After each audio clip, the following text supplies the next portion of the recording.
Okay, hello class, it's Professor Streeter. I'm going to walk you through the midterm exam. I've made a PowerPoint here, so let me get that started.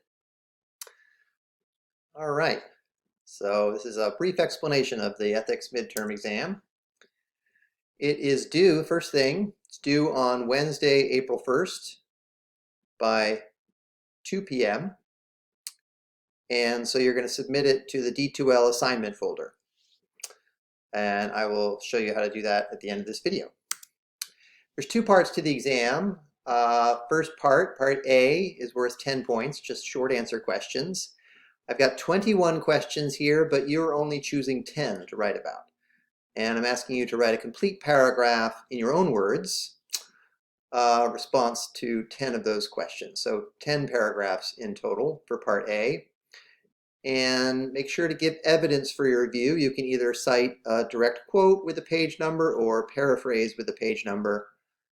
There are two sections in Part A. You have to answer questions from both. So there are going to be questions. We'll start with Section 1.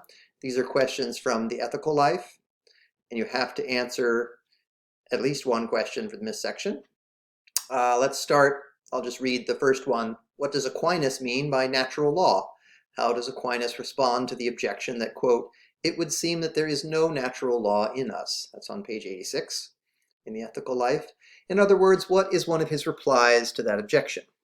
Explain in your own words. So that's one question. There's a question here about Mill's objections to Mill's utilitarianism. And then on the second page here, we have three more questions from the ethical life. Two about Kant and one about Hobbes.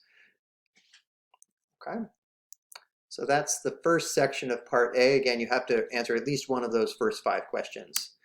And then the rest of the questions in Part A are from the Fundamentals of Ethics from Schaefer-Landau's book. The first one here, natural law theory depends on a clear understanding of what we mean by human nature.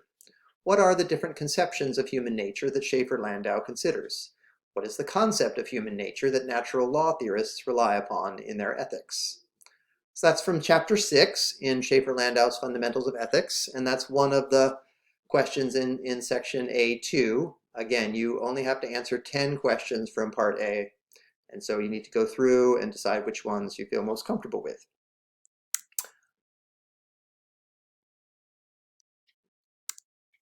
Okay. And this is the last page of Part A, question 21. What are the problems with the principle of humanity according to Schaefer-Landau?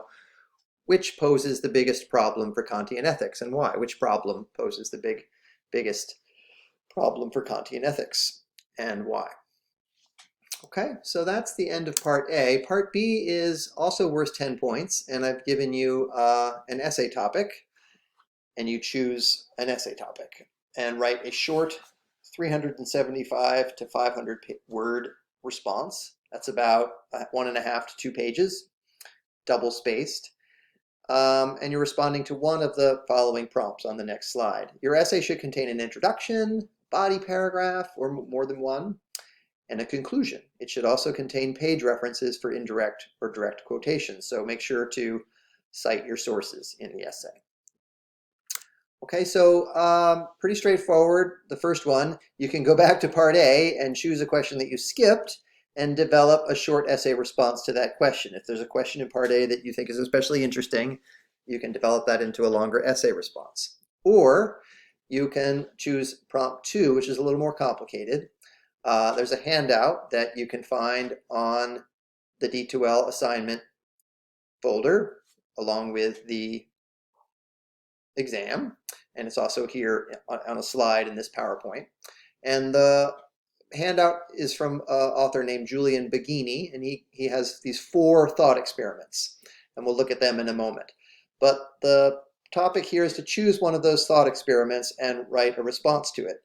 You're writing a short essay in which you defend your response to the thought experiment and answer the following questions. So in thinking about the thought experiment, think about these questions. Are you a Kantian or a utilitarian? That's sort of the purpose of the essay, to answer that question, and why. What reasons speak in favor of one theory over the other? What would a Kantian say in response to the thought experiment? Explain the Kantian line of reasoning. What would a utilitarian say? And explain the utilitarian line of reasoning. And then which analysis of the thought experiment, the Kantian or the utilitarian, makes more sense to you and why? What conclusions do you draw from the analysis that you have given? Okay, so let's look at the thought experiment itself. This is at the end of the PowerPoint. There's these 4 thought experiments. I've given a screenshot. This handout is available in the D2L assignments folder, but here you can look at it. I'll also post the PowerPoint presentation in the D2L folder, so you can go through that at your own pace. But so these are the 4 thought experiments. I'll go back to this page. If you choose essay prompt 2, read the Bikini handout on the next 2 slides. And here are some questions to help you think about each thought experiment. So the first one, hearts and heads. Who is the better person from a moral point of view? The one who shelters Jews from the Nazis out of compassion and sympathy for human suffering? Or the one who acts out of a sense of duty? What role does motive play in our moral evaluation of persons? And then so I go through all 4 thought experiments, the freeloader, the scapegoat, no one gets hurt. And I'm just giving you a few questions there to think about, to help you think about each thought experiment. But again, going back to the prompt, you're looking at the thought experiment and answering this big question. Are you more of a Kantian or more of a utilitarian, and why? Focusing on your analysis of this specific thought experiment. Okay? So here's what they look like again. Hearts and heads, the freeloader, the scapegoat, and no one gets hurt. Okay?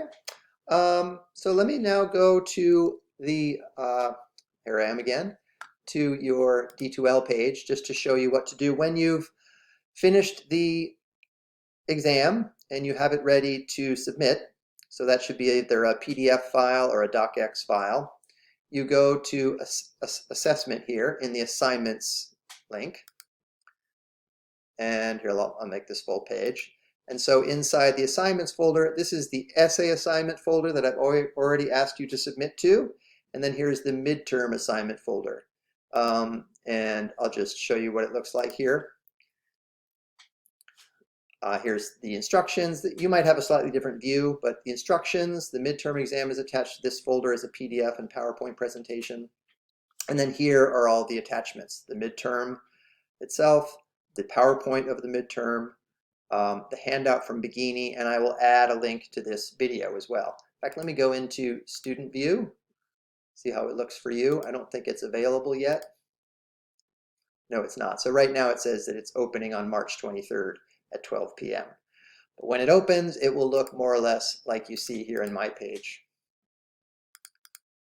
Okay?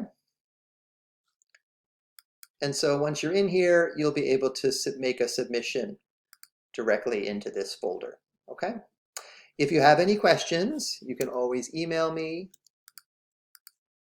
and I can help you answer those questions. All right? I hope that helped. That was my brief explanation of the midterm exam, and I will be sending you more videos. Send me an email if you have any questions. Okay, thank you. Bye. Oh man, I just got so confused.